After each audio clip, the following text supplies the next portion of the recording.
গরম করেছি, এই বালি গরম করে এই যে এই চাল ভাজাটা দেখছেন, এই চালটা ভেজে নিয়েছি বালি গরম করে। এইবার এই ছোলাটা ভাজবো, ভেজে ছোলা দিয়ে চাল ভাজা দিয়ে এই মোয়া বানাবো। গরম হয়ে গেছে, এখন আমি ছোলাটা ছিঁড়ে ছিঁড়ে মেরে দেখুন ছোলাটা ভাজছি। এই যে ছোলাটা ফাটছে, বাবা এইটাই করে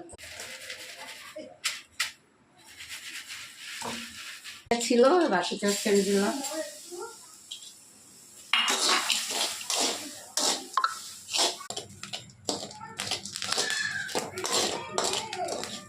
এটা ফাটছে,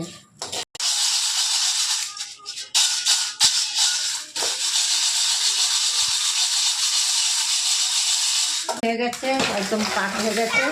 এবারে মেরে দেবো, ভালো করে তো নেওয়া আসবে।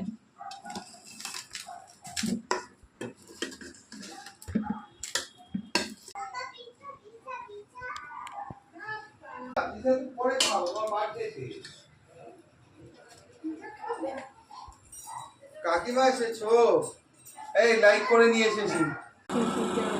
চাল ভাজা দিয়ে আর ছোলা দিয়ে, এই ঘরেই চাল ভেজেছি, ঘরেই ছোলা ভেজেছি বালি দিয়ে, ভেজে গুড়টা পাক দিয়ে মোয়া বানিয়েছি।